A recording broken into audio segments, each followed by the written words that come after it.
You finally reached the point you were looking for. Life looks good, maybe you have some friends, opportunities, maybe things are finally going right. And yet, there's a strange feeling you can't quite explain. An emptiness. Almost like something is missing. But here's the strange part.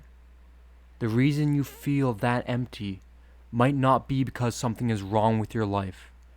It might be because of how the human mind works. A lot of people believe emptiness only comes from hardship, from loss, failure, loneliness. But many people feel empty when everything seems fine. And that feeling can be confusing. Because when life is objectively good, you almost feel guilty for feeling this way. You might think, why do I feel like this? Shouldn't I be happy? But this feeling isn't random. There are a few hidden psychological forces that create it, and they've been shaping human minds for thousands of years. One of the biggest causes of emptiness is something we rarely talk about: unresolved emotions. Sometimes life moves faster than our emotions do. You move on to a new stage of life, you accomplish goals, you grow, you achieve things that you once dreamed about. But parts of your emotional world remain unfinished. Old fears, disappointments, old questions about who you are. When these emotions remain unresolved, they don't disappear. They sit quietly in the background. And even when life looks good on the surface, something underneath still feels unsettled, like a story that never received its ending. But there is another, deeper reason the human mind is not naturally designed for satisfaction. It's designed for pursuit. For most of human history, survival depended on constantly chasing the next thing. More food, more security, more opportunity, so our brains evolved to keep asking a dangerous question. What's next? And while that question helped humans survive, it can quietly steal our ability to feel content. Because the moment we achieve something, the mind simply moves the goalpost. It starts imagining the next, better life. A better job, a better version of ourselves, a better future somewhere ahead. And the life we already had suddenly starts to feel a lot smaller. This effect becomes even stronger when we compare ourselves to others. Today we see more of other people's lives than any generation in history.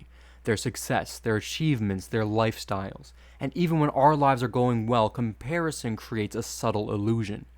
It convinces us that everyone else is living something bigger, something better, something more meaningful, and slowly, the life that we have starts to feel like it isn't enough. Not because it actually isn't, but because our perspective has been distorted. This human problem isn't new. In fact, it appears in one of the oldest myths ever told, the story of King Midas.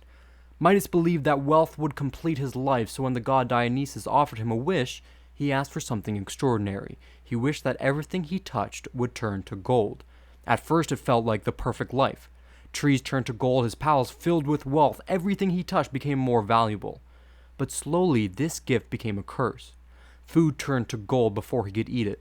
Water hardened before he could drink it. And in one tragic moment when he hugged his daughter, she turned into a golden statue. The thing Midas believed would complete his life had actually made it empty. The myth reveals something deeply human. Sometimes the things we chase the most are the very things that leave us feeling hollow. History gives us another powerful example, the story of Alexander the Great. By the age of 32, Alexander had conquered most of the known world. Empires had fallen before him, his name had become legendary, he had achieved more things than most people could ever imagine. But according to historians, after one of his greatest victories, he said something unexpected. There are no more worlds left to conquer. The goal that had driven his entire life was finally complete, and suddenly, there was nothing left to chase. These stories reveal a strange truth about the human mind. Emptiness does not always come from having too little. Sometimes it comes from chasing too much, from constantly believing that meaning lives somewhere in the future, somewhere ahead of where we are now. But meaning rarely appears when we finally arrive, because the mind simply begins chasing the next thing. Maybe emptiness is not a sign that your life is broken. Maybe it's a signal. A reminder that meaning cannot be found only in achievement, comparison, or the next goal. Meaning often comes from something much quieter. From resolving the emotions we've ignored. From appreciating the life we already have. From learning to pause the endless pursuit. The strange reason people feel empty when life is good is that the human mind was built to chase more. But fulfillment rarely lives in the next destination. Sometimes it appears only when we stop running long enough to notice where we already are.